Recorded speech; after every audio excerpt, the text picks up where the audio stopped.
Halo sahabat Bawaslu, dimanapun berada, kembali lagi bersama saya Fadil Fitrah Dinata di podcast Ruang Publik Bawaslu Sumatera Barat. Semoga sahabat Bawaslu semua dalam keadaan sehat dan juga bahagia ya.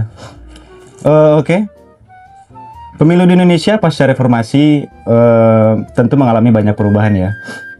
Mulai dari kebebasan masyarakat dalam menyampaikan pendapat, hadirnya lembaga pengawasan seperti Bawaslu, sampai semakin terbukanya ruang partisipasi publik dalam menjaga demokrasi.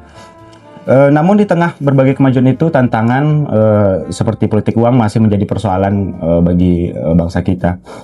Nah, untuk membahas bagaimana kita melihat sisi positif perjalanan demokrasi di Indonesia, sekaligus memperkuat semangat melawan politik uang, hari ini kita sudah hadir bersama kita Bapak Mabruri Tanjung. Aduh, maaf Pak. Abang ya Bang? Iya, panggil abang aja. Panggil abang aja. Abang Mabruri Tanjung, seorang aktivis, akademisi, dan seorang diver profesional juga ya Bang? Profesional. Yang tentu punya banyak pandangan yang menarik juga tentang demokrasi dan pemilu di Indonesia. Selamat datang Abang Tanjung. Selamat menerima saya juga nih di Bawaslu. Udah kopi Bang? Oh udah tadi, udah kopi sebentar. Sehat Bang ya? Sehat, alhamdulillah. Alhamdulillah.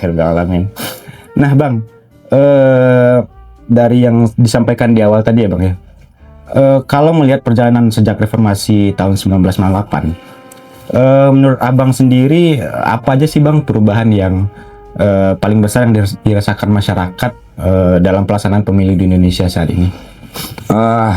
Terima kasih. Assalamualaikum warahmatullahi wabarakatuh. Waalaikumsalam warahmatullahi wabarakatuh. Salam kepada seluruh masyarakat Sumatera Barat khususnya. Izinkan kita ini, saya Mabruri Tanjung berdiskusi nih mengenai pemilu ya pasca reformasi dengan kawan-kawan di Bawaslu di ruang publik podcastnya Bawaslu nih. Nah, terima kasih sudah mengundang kita juga nih. Siap. Dari generasi aktivis nih kan 2000-an yang memang merasakan betul-betul pasca reformasi ya. Saya reformasi itu 98 kelas B SMA. Aduh, masih 2 tahun. Iya, kelas B SMA. Kemudian tahun 2000 saya tamat SMA kan. Iya. Jadi memang jarak kita dengan reformasi itu dekat.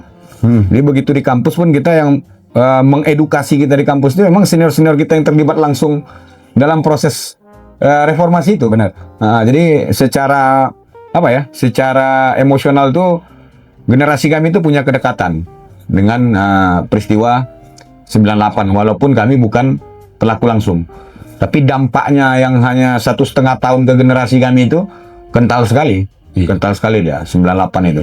Jadi kita memang dididik di dunia aktivis saat itu memang dengan jargon-jargon, simbol-simbol dan semboyan-semboyan 98. Dan para pelaku 98 kan. Nah, waktu itu memang senior-seniornya keras-keras semua dia.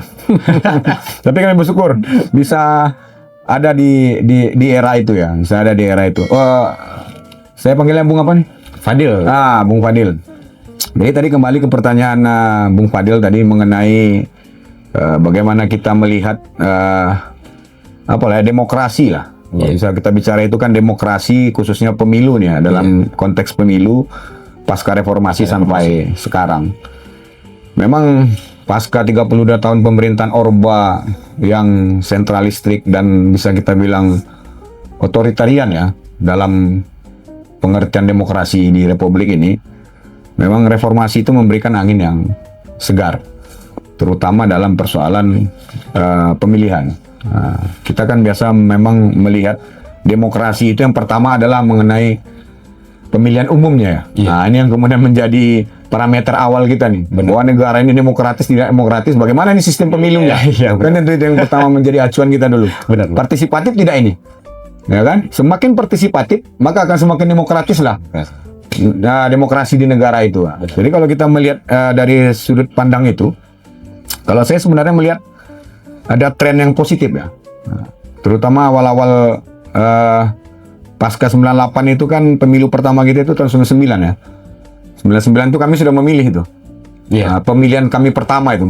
Kalau saya itu pemilihan pertama saya itu di 99. Udah cukup umur saya saat itu untuk menjadi peserta ya, menjadi pemilih saat itu kan.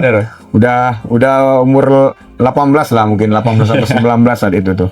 99 dan itu juga pemilu yang dipercepat ya. Karena pemilu terakhir kita itu kan tahun 97 di era Orde Baru.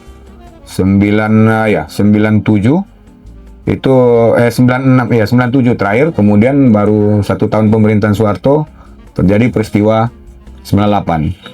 13 bulan berkuasa Presiden B.J. Habibie, kemudian beliau mempercepat proses pemilihan umum.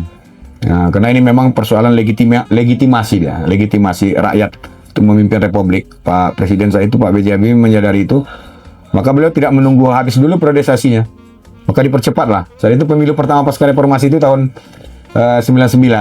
Saat itu kalau kita baca dari literasi sejarah juga ya, yang saat itu kalau saya nggak salah itu kan masih pemilihan kita kan masih pemilihan partai, kemudian presiden kan masih dipilih oleh MPR. Di 2004 itu kan berubah dia. Kita memilih langsung presiden kita, kemudian DPR kita pilih itu berdasarkan nomor urut saat itu 2004.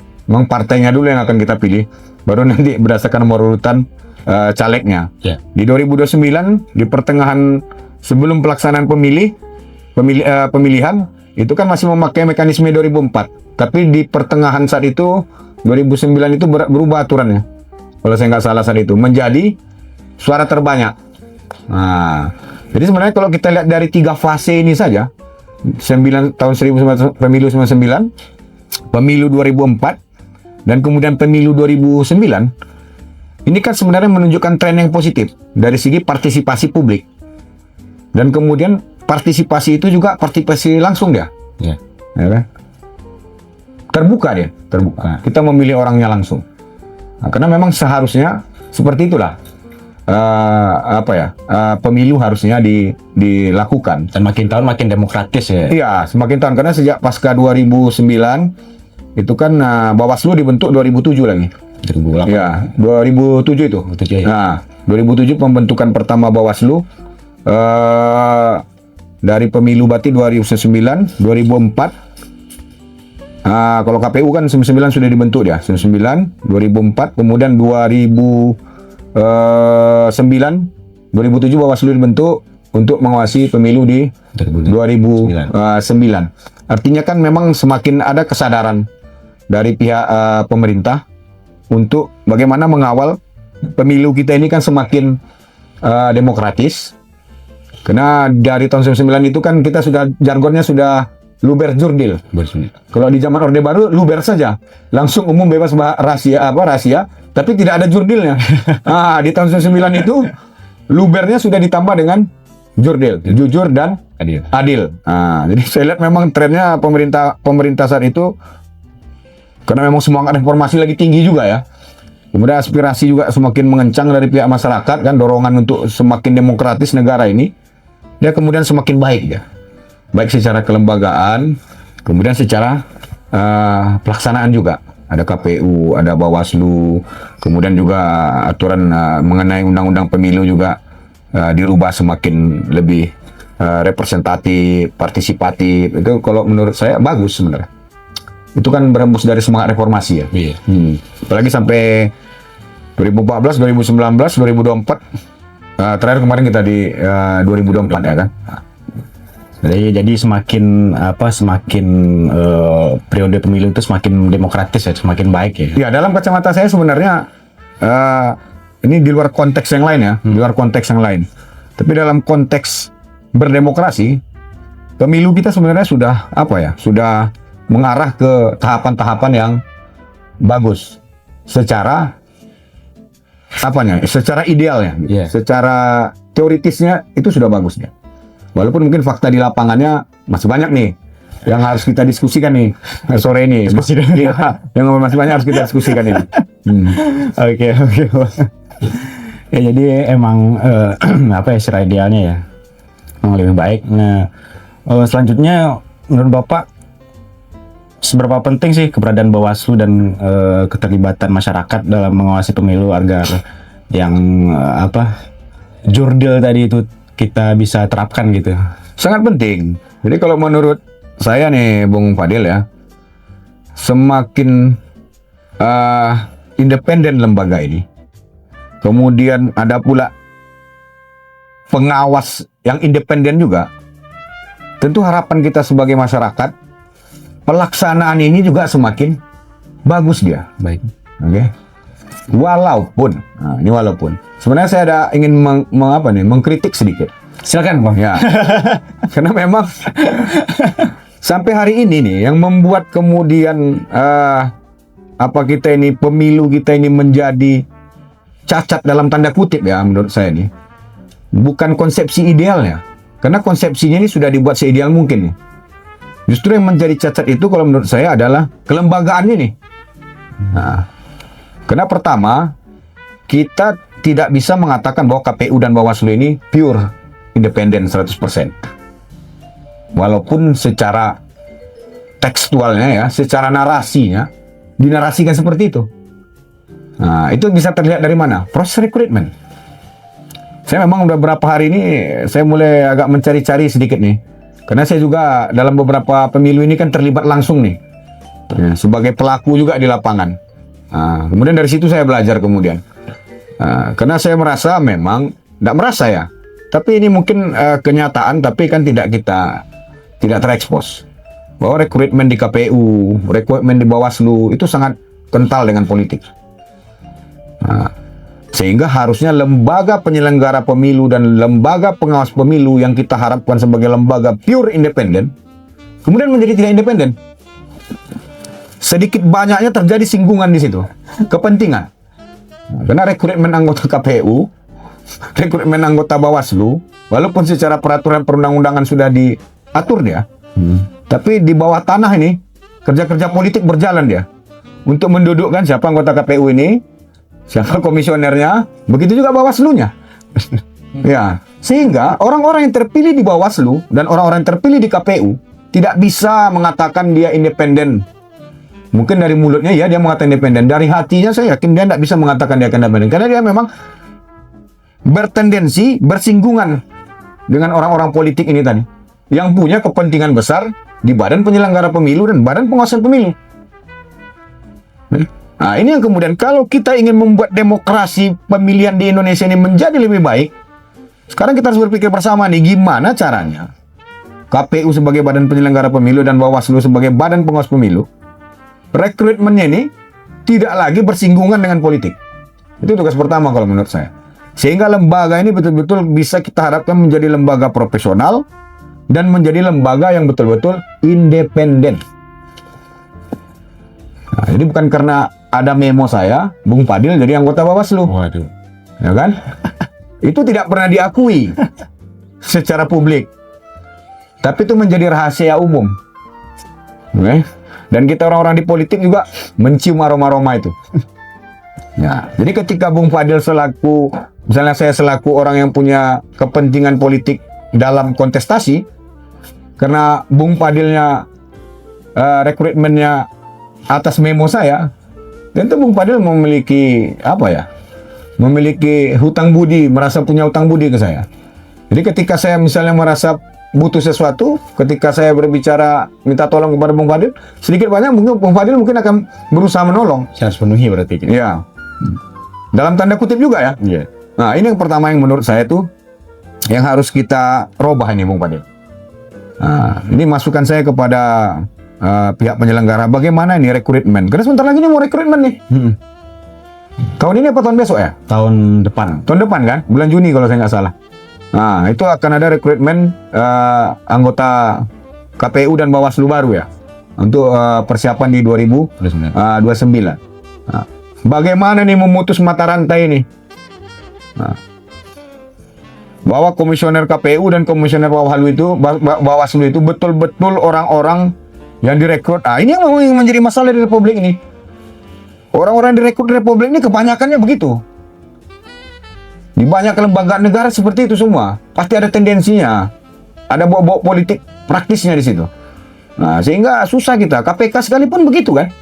Sehingga susah kita berharap pemberantasan korupsi yang betul-betul independen itu. Yang kalau ditelepon dia bisa bilang, tidak bisa Pak. Nggak ada itu. Nah. Sama kalau misalnya ada masalah dalam penyelenggaraan pemilu, ketangkap. Dinda, bisa dibantu Kanda yang itu. Kita usahakan Kanda. Ya itu tadi, kan itu tadi. Ini yang menurut saya persoalan pertama. Nah, kan itu saya temukan di lapangan. 2024 tuh saya menerima banyak laporan, ya kan. Kemudian juga melihat beberapa realitas di lapangan. Ya masalah politik uang tadi ya. Orang ngumpul, kemudian secara terselubung ada bagi-bagi amplop. Kemudian ada Bawaslu kecamatan di sana. Ada. Saya nggak sebut nama lah, nggak sebut merek atau sebut kabupatennya di mana. Ya kan? Itu karena pengalaman langsung kita tuh. Iya. Nah, begitu dikasih amplop, ya dia diam aja. Dia diam saja. Bahkan cenderung menjauh Berkurang kali. dari acara itu. Nah, memang tidak semua. Iya. Tidak semua. Tapi ada hal-hal yang begitu yang terjadi di lapangan. Apalagi ini kalau sudah berhadapan dengan incumbent dewan, incumbent eksekutif, ya kan? Nah, dia orang kampung situ pula, ya kan? Nah, ini udah Susah itu. susah jadi. Nah, makanya saya bilang tadi, Bung Fadil, penyelenggaraan pemilu atau penyelenggaraan negara ini akan menjadi lebih baik ketika memang proses rekrutmen itu semakin independen, semakin terverifikasi, semakin terpertanggungjawabkan, itu akan semakin baik untuk bangsa dan negara ini. Kita baru bisa mengatakan bahwa ini akan bermuara kemana nih? Nah, itu baru bisa kita garansi. Itu pertama. Oke. Nah, bagaimana cara kita menghilangkan politik uang ini? Nah, itu pertama tadi. Bahwa independensi lembaga ini harus betul-betul ditingkatkan. Kemudian yang kedua, kewenangan. Terutama Bawaslu nih, Badan Pengawas Pemilu. Kalau kita melihat ini kan langkah-langkah Bawaslu sebenarnya sudah cukup bagus ya. Untuk upaya-upaya preventif nih, upaya preventif. Melakukan sosialisasi pemilu kepada kalangan muda, Gen Z, kepada organisasi-organisasi kemasyarakatan, ya kan. Kemudian melalui media-media sosialisasi media sosial, kemudian media-media yang lain. Kemudian juga melakukan MOU dengan beberapa organisasi-organisasi. Kemudian dia juga melakukan roadshow ke sekolah-sekolah, ke daerah-daerah, melakukan pendidikan-pendidikan politik. Bagus. Dalam konteks si pemilih. Ini persoalannya, kebanyakan ini, yang membuat masalah ini, orang yang kita pilih. Nah, ini yang menjadi masalah. Saya mungkin cerdas, saya alhamdulillah nih, Bung Fadil nih. Saya berani nih, bersumpah nih. Sejak saya ikut pemilu sampai sekarang, nggak pernah saya menerima 50.000 perak pun uang, nggak pernah saya terima. Kalau saya mau pilih, ya saya pilih. Memang karena saya menganggap orang ini representasi saya. Layak untuk saya pilih. Itu sejak saya mulai mencoblos tuh Bung Fadil tuh. Insya Allah. Nah, saya berani menjamin itu. Tidak pernah saya. Kalau nggak berani juga saya datang ke sini Bung Fadil. Kalau saya bilang tadi saya berbicara tentang pemilu tanpa uang, tapi saya pernah mempraktekkan itu. Kan? Atau pernah menerima uangnya kan? Bertolak belakang. Bertolak belakang. Saya nggak suka juga yang seperti itu gitu. Kalau nggak bisa juga saya bicara selantang ini gitu kan. Nah, makanya saya bilang tadi, sekarang pemilih mungkin bisa kita edukasi, kita sosialisasi. Saya yakin juga nih, pemilih di Republik Indonesia ini, mereka juga ingin nih, bahwa orang-orang yang dipilih ini adalah orang-orang yang representatif, yang bisa mewakilkan mereka, bisa tempat mereka menaruh harapan. Tapi yang jadi persoalan itu memang orang yang dipilih nih. Nah, pertanyaannya, apakah mereka ini teredukasi secara politik? Apakah Bawaslu ini sudah pernah nih, ke orang-orang yang dipilih ini, membuat apa ya, semacam manuver atau bagaimana lah tentang politik uang ini, Lakukan sosialisasi misalnya. Gitu. iya, karena pelakunya kan mereka nih. Masyarakat ini, saya yakin di pemilu-pemilu awal 99, 2004, itu masih pemilu yang apa ya, pemilu yang pure. Masyarakat betul-betul merasa dia ingin ada orang yang mewakilinya. Dia merasa orang ini bisa menjadi pelanjut aspirasi mereka. Nah, tapi dalam kenyataan lapangannya Bro Fadil, yang terjadi itu apa? Orang-orang yang dipilih ini mengkhianati apa yang sudah dijanjikannya kepada masyarakat, atau apa yang sudah diaspirasikan oleh masyarakat ke dia. Ya kan, ini biasanya kan godaan kekuasaan, dendam kemiskinan. Nah, ini kan semua bermain ini di lingkup itu. 2029 semakin kental hal-hal yang begitu. Sehingga akhirnya pemilih berpikir pragmatis dia. Ya kan, kalau saya lihat nih, dalam kebanyakan pemilihan yang sangat kental politik uang itu kan pemilihan legislatif. Ya, bahkan ada istilah-istilah dulu tuh 2019 ya kan. 2024 itu satampa kecilnya kok bahasa orang awak. DPR RI 100.000. Oh, DPRD provinsi 150 ah. DPRD kabupaten 250 ah. Sepaket. Satampa. Itu baksonya tuh. Itu kita temukan di lapangan tuh, Bro Fadil. Nah, kita temukan tuh di lapangan. Ya, mungkin pernah lah lihat rekan-rekan jejak sejarah siapa yang mulai oligarki keluarganya ikut semua tuh. Ya kan? Bapaknya kepala daerah, anaknya DPR RI, anaknya lagi satu lagi DPRD kabupaten provinsi, dan satu lagi DPRD kabupaten. Mungkin banyak terjadi itu di kabupaten-kabupaten kita. Itu satampa istilahnya itu. Itu paket dia semua. Ya kan? Jadi kadang masyarakat pemilih ini apa ya, sudah jenuh dia karena setiap pemilu itu dihianati terus. Akhirnya kalau saya lihat ke sekarang itu kecenderungannya itu cenderung tidak peduli. Tapi karena ini adalah kewajiban konstitusi, karena ini adalah kewajiban demokrasi kita yang dituangkan dalam aturan perundang-undangan, kita wajib nih memilih, ya kan? Karena golput itu pidana katanya kan. Sehingga dia memilih, ya udah, daripada dia aja yang enak, ya udahlah kita ikut menikmati walaupun sedikit. Pragmatisnya sangat pragmatis akhirnya pemilih, walaupun pragmatisme itu menjadi sesat dia, menjadi sesat kalau menurut saya kan. Dia mempertaruhkan masa depan 5 tahun hanya demi uang yang satampa tadi. Tapi memang dalam pikiran singkat masyarakat kan, karena tidak semua juga orang mungkin pengalamannya jauh, pergaulan politiknya jauh, ya kan. Mungkin masyarakat kita yang mungkin agak lebih ke desa-desa, yang mungkin kesehariannya bertani, berlaut, yang nggak seperti kita lah misalnya bergaul secara politiknya. Tentu tidak kita salahkan ketika mereka berpikir seperti itu. Walaupun mungkin saat ini aku cuma menerima 500.000, paling tidak aku sudah menikmati apa yang dari kalian nih katanya. Sepragmatis itu dia berpikir, sepragmatis itu. Dan itu kita temukan di lapangan yang begitu-begitu tuh. Bahkan ada bahasanya lagi mah. Kalau orang lain 250 kata dia. Karena kita kawan, beli rokok aja jadilah 50.000 kata dia. Itu kita temukan di lapangan itu. Ya. Kalau orang lain ini 250 nih kata dia. Satu suara ini. Tapi karena kita ini berkawan, nggak mungkin pula nggak ada kata dia, ya kan? 250.000 aja untuk beli rokok jadilah aja.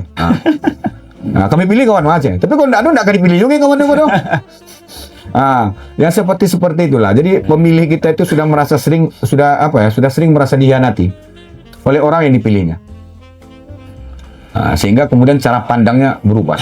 Jadi makanya saya bilang tadi, mungkin ada bagusnya bahwa edukasi terhadap pemilih terus kita lakukan, okay?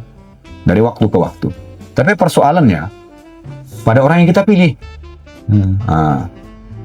Ini yang menjadi persoalan yang sering membuat politik uang ini terjadi adalah orang yang kita pilih nih. Ya kan? Kayak kemarin 2024, coba lihat tuh DPR RI kita. Kita tidak pernah kenal sama dia, entah siapa dia, nggak pernah ikut berorganisasi juga di Sumbar. Yang kita tahu cuma, bapaknya sini, pengusaha batu bara misalnya, pengusaha ini, tiba-tiba anaknya yang udah lama di Jakarta turun gunung ke sini kan, dan dia menang coba. Dalam pemikiran logisnya Bung Fadil kira-kira masuk akal nggak? Karena dia memang populis, dia menang. Ya masa datang baru mau ini kan nggak kira-kira kan? Logis nggak? Iya. Dia menang karena populis, karena terkenal dia, dikenal masyarakat. Menang belum tentu. Nggak mungkin 2 bulan itu untuk mengenalkan diri gitu loh. Untuk jalan di 3 kabupaten aja kita nggak cukup tuh 2 bulan tuh.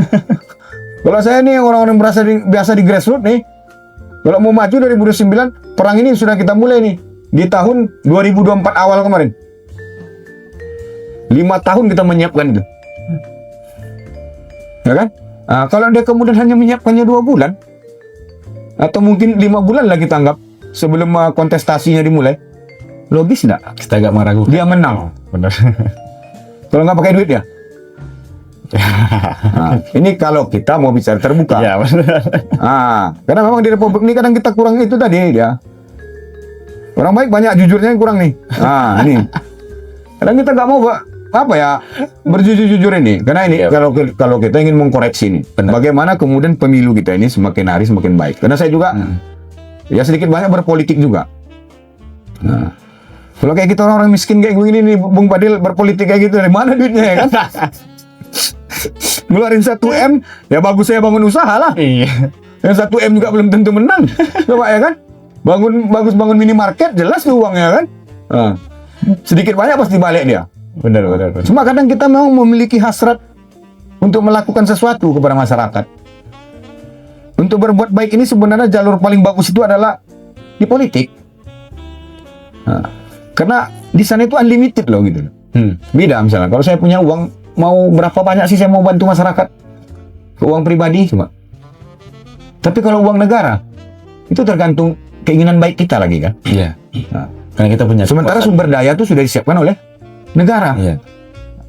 Bagi sebagian orang mungkin sumber daya yang disiapkan negara itu dikorupsinya. Tapi bagi yang berpikiran baik mungkin akan diberikannya kepada penerima sesungguhnya masyarakat. Nah, makanya saya bilang tadi, ada hasrat kita memang, ada keinginan kita untuk berpolitik praktis seperti itu. Tapi melihat kondisi yang sekarang ini kan, mau maju DPRD kabupaten aja kita untuk 1.000 suara harus siapkan 1,5 M. Segini. DPRD Sumbar kita harus siapin nih 2,5 M. DPR RI minimal 10 M. Lihat barangnya aja belum pernah kita ya kan. Sebanyak apa itu? Itu maksud saya tadi itu. Jadi bagaimana kita mau berharap bahwa proses pelaksanaan pemilu kita dan hasil dari pelaksanaan pemilu kita adalah representasi suara rakyat gitu loh. Pure suara rakyat. Kalau itu tadi antara pemilih dan orang yang dipilih bukan sama-sama orang yang sadar akan tanggung jawab politik. Si pemilih sadar dengan tanggung jawab politiknya kepada bangsa dan negara. Orang yang dipilih juga punya rasa kesadaran yang sama, tanggung jawab politiknya kepada bangsa dan negara juga. Nah, kebanyakan kan haus kekuasaan semua, tapi tidak sadar dengan itu. Bahkan orang yang tidak pernah menyentuh organisasi sekalipun tiba-tiba jadi anggota dewan. Coba. Nah, itu yang kedua ya. Tadi yang saya bilang tadi independensi kelembagaan. Yang kedua pendidikan politik untuk yang pemilih dan orang yang dipilih. Dalam konteks ini tentu Bawaslu tadi, Bawaslu. Yang ketiga itu memang kewenangan Bawaslu ini dalam hal penindakan ini harusnya dipertegas kalau menurut saya. Ya, karena banyak kasus-kasus di lapangan itu yang terjadi itu kan sanksinya administratif saja. Ya. Sanksinya administratif. Kalau kita ingin lebih terpertanggungjawabkan, kenapa tidak KPU ini memang memiliki kewenangan yang lebih keras dia yang diberikan oleh undang-undang untuk bisa dalam pelaksanaan pemilu itu melikuidasi orang yang melakukan pelanggaran, mengeliminasi orang itu. Tapi itu tadi saya ragu Bawaslu berani begitu selagi Bawaslu ini belum pure 100% independen. Dan aturan itu belum dibuat untuk Bawaslu. Karena kita berharap pada Bawaslu nih. Sesungguhnya pada badan pengawas inilah kita berharap. Karena dia yang harusnya memiliki kewenangan itu. Karena KPU kan penyelenggara saja. Iya. Nah, tapi Bawaslu, bagaimana penyelenggaraan ini berjalan dengan baik? Harusnya kewenangan pada sanksi itu diberikan pada Bawaslu. Memberikan sanksi ya? Iya. Bukan hanya persoalan sengketa pemilu ini kemudian diselesaikan di MK karena perselisihan suara. Nah, tidak, dalam proses perjalanannya gitu loh. Bawaslu ini harus memiliki kekuatan yang lebih dia yang diberikan oleh undang-undang untuk mengeliminasi orang-orang yang seperti itu. Nah, tadi sudah ada rekrutmen, kemudian pendidikan politiknya, kemudian sekarang nih penguatan kewenangan penindakan KPU, Bawaslu. Nah, kemudian yang ada terakhir tadi, saya mungkin agak lupa, ada 4 lagi, satu lagi yang saya pikirkan tentang bagaimana kemudian kita bisa berharap bahwa pemilu ini memang semakin representatif. Iya. Nah, menurut saya sementara seperti itu. Berarti dapat disimpulkan ya Bang ya, kalau ya independensi dari seleksi anggota Bawaslu sendiri itu harus ini memang kritikan yang sangat baik juga ya bagi Bawaslu dan sistem seleksi ke depannya. Dan yang kedua tadi itu ya sebaiknya kita cut politik uang itu dari atasnya ya Bang ya. Iya. Dari orang yang akan dipilih oleh rakyat. Karena ya benar juga kalau orang yang akan dipilih itu sudah mengerti bahayanya politik uang, maka politik uang itu tidak akan ada gitu kan. Tidak akan, masyarakat tidak akan menerima politik uang gitu kan. Tapi yang ini seberapa bahaya sih Bang? Praktek politik uang ini sebenarnya? Oh bahaya, bahaya. Itu justru merusak sendi-sendi demokrasi kita. Akhirnya ketika Dewan Perwakilan Rakyat itu harusnya adalah menjadi ruang politik, ruang pencerdasan politik, ruang ketika kebijakan masyarakat, hajat hidup masyarakat banyak ini dibuat. Ketika yang terpilih itu orang-orang yang tidak qualified, coba akan jadi apa ruang-ruang pembuat kebijakan itu? Akan jadi apa dia itu coba? Yang belum tahu siapa-siapa tiba-tiba. Iya, kayak kemarin kan anggota DPRD mana tuh, Jember. Nah, lagi rapat merokok sambil main game. Apa yang bisa kita harapkan dari anggota dewan seperti itu? Coba. Dia mungkin menang tuh hanya karena bapaknya kiai, ya kan? Di Jawa udah sering kita lihat tuh begitu tuh pejabat oligarki itu, ya kan? Karena itu dia menjadi pejabat, bapaknya kiai, ya kan? Atau bapaknya siapa, pengusaha di sana. Nah, itu yang kemudian politik transaksional itu akan merusak bangsa ini. Kita berharap orang-orang yang terpilih itu adalah orang-orang yang punya pengalaman politik, punya pengalaman lapangan, cerdas secara pikiran, kemudian punya mental untuk membangun masyarakat kan. Tiba-tiba yang terpilih itu tuh, anak menye-menye nggak jelas tuh. Hanya gara-gara bapaknya punya duit, kemudian namanya itu. Apa yang bisa kita harapkan dari dia coba? Dewan Perwakilan Rakyat harusnya menjadi ruang diskursus politik gitu loh. Tempat membuat kebijakan publik, tiba-tiba bicara proyek. Iya kan? Coba. Bahaya nggak kira-kira itu? Sangat bahaya itu ya. Ketika tidak ada lagi anggota dewan kita yang protes ketika ada kebijakan pemerintah yang nggak sesuai dengan tidak populis di tengah masyarakat misalnya. Nah, ini kan bahaya dia. Oh ya, ada satu lagi tadi saya lupa yang saya bilang yang 4 tadi itu.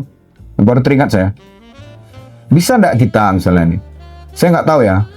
Setahu saya tidak ada aturannya. Bahwa selama ini kan kita sering dimanipulasi nih pemilih. Ya kan, di awal-awal ketika kampanye itu dengan janji politik. Nah, setahu saya tidak ada aturan yang mengikat tentang janji politik ini. Bisa nggak didorong begitu? Bahwa setiap janji politik ini bisa berhadapan dengan konsekuensi pidana apabila si pemberi janji tidak mengeksekusi janjinya. Mungkin dalam pandangan saya, ketika ini bisa dilakukan, misalnya ketika masyarakat di dapil yang merasa dibohongi oleh janji politik ini, dia bisa membuat laporan secara pidana nih. Kalau ada ketentuan seperti itu, sehingga orang yang memberikan janji ini, baik dia Dewan Perwakilan apapun kepala daerah, ya kan, eksekutif maupun legislatif, bisa dipidanakan karena tidak memenuhi. Sehingga mereka berpikir untuk mau memanipulasi orang lain ini. Karena kita ini banyak dimanipulasi nih, Bung Badil tuh. Nggak semangat. Makanya kalau sama kawan-kawan di lapangan saya bilang tuh, semakin manis janji seseorang, semakin berdusta dia. Tapi semakin pahit janji seseorang, semakin mendekati kenyataan dia. Tapi semakin manis dia janjinya, itu semakin pendusta dia kan. Sekolah gratis, kesehatan gratis, BBM bersubsidi, gaji guru dinaikkan, harapan-harapan.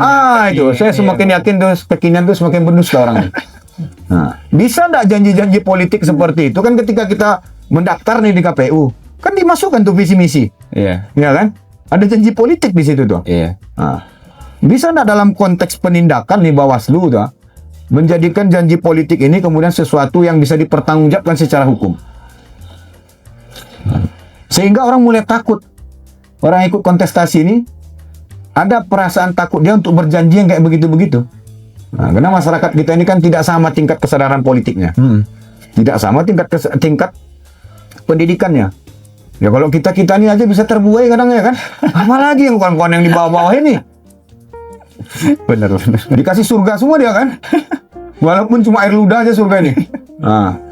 Harapan yang setinggi ini kenyataan. Maka saya bilang tadi yang pertama itu adalah persoalan rekrutmen. Yang kedua persoalan pendidikan politik tidak hanya untuk pemilih tapi juga untuk orang yang dipilih. Kemudian yang ketiga tadi persoalan apa tadi? Yang ketiga sampaikan. Yang keempat ini persoalan penindakan janji-janji politik ini. Nah ini kan belum kita lakukan ini, berapa Del? Nah, tapi kalau yang 4 ini dilakukan, dalam kacamata saya ini, dalam pandangan saya, mungkin kita akan melihat secerca harapan. Nah, tapi selagi ini masih kental bersinggungan dengan para politik praktis nih, para politikus kita, saya ragu nih. Nah, Agak sulit kayaknya. ya, agak sulit. Jadi saya takut itu Bawaslu itu ya melakukan pendidikan politik itu ya sebagai rutinitas saja, tanpa ada output yang terukur dia. Ini juga menjadi masukan yang sangat bagus ya bagi Bawaslu. Ya, sesuai dengan visi Bawaslu sendiri, yaitu menjadi lembaga yang dipercaya publik gitu, Bang. Terakhir nih Bang, apa sih yang membuat Bang Tanjung bisa optimis gitu sekarang bahwa pemilu kita ini, sistem pemilu kita, sistem pengawasan pemilu kita juga akan menjadi lebih baik ke depannya? Apakah Abang masih pesimis nih, atau Abang masih bisa nih, masih ada peluang nih buat kita bisa lebih baik lagi gitu? Ya. Jadi yang harus kita pertegas pertama itu, saya Bung Fadil dan mungkin banyak masyarakat Indonesia lain yang mencintai negeri ini, termasuk mungkin Bung Fadil juga ya. Pasti. Ya, kita mencintai negeri ini. Kita lahir dari tanah ini, hidup di tanah ini, ya kan? Mungkin besok mati pun kita di tanah ini. Tentu kita ingin yang terbaik untuk negeri ini, untuk tanah ini. Jadi, saya berpikir ketika ada ruang-ruang seperti ini untuk menyampaikan aspirasi, saya merasa bahwa kita ini masih mencintai tanah air kita ini. Dengan memberikan masukan, kritikan, saran. Selagi ruang-ruang itu masih ada, kita masih melihat optimisme untuk perubahan Indonesia yang lebih baik. Ya, artinya lembaga itu masih menerima, gitu. Nah, tapi memang kita butuh dorongan yang lebih besar. Ini apalagi kita 2029 ini kan udah tidak lama lagi nih. Iya, sebentar. Sekarang kita udah hampir mendekati 2 tahun dari 2024 ke 2026. Setahun lagi udah 2026 ya, masuk 2027, 2028 orang udah start nih Bro Fadil. Iya. Karena 2029 awal itu sudah kontestasi. Ya kan? Nah, makanya kemudian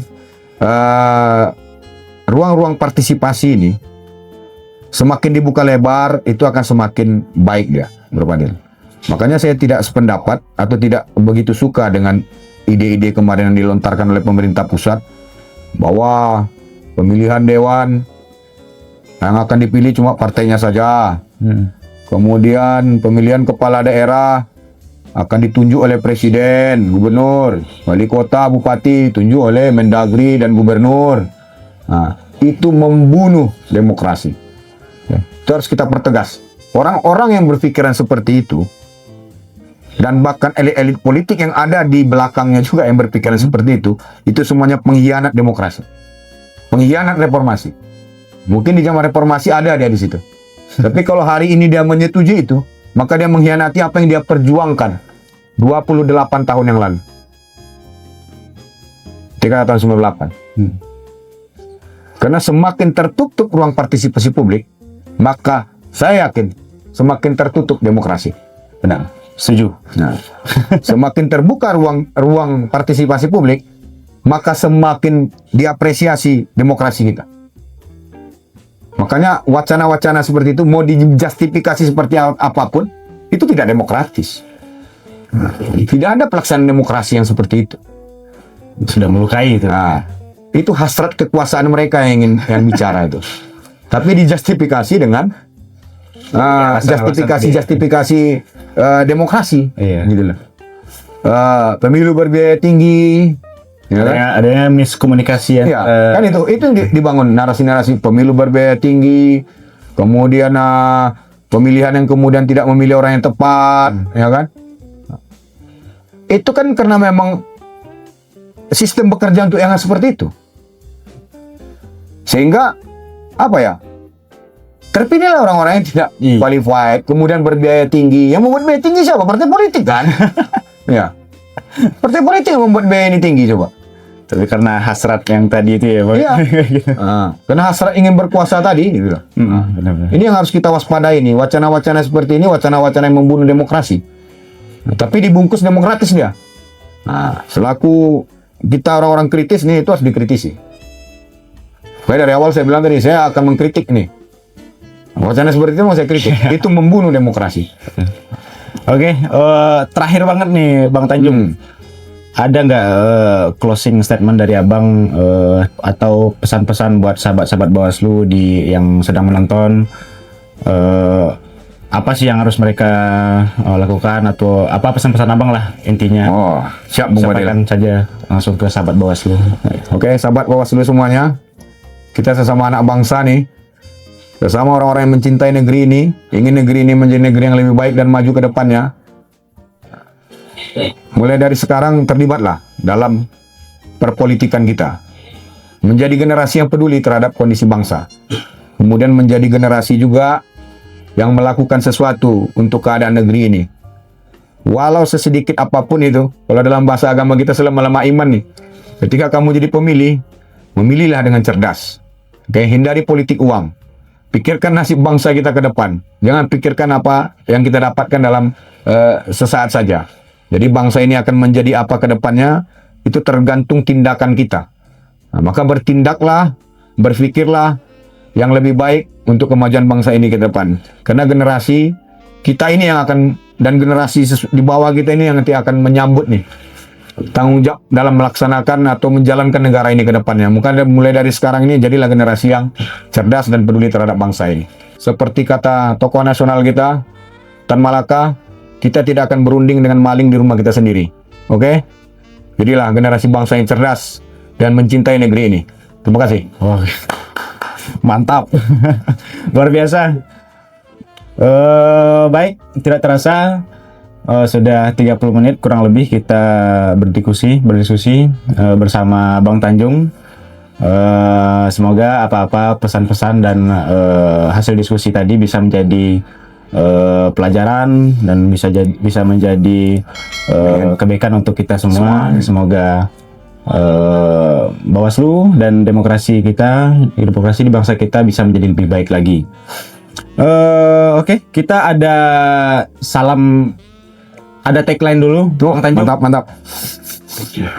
Bersama rakyat, awasi pemilu. Bersama Bawaslu, tegakkan keadilan pemilu. Oke, terima kasih Bang Tanjung.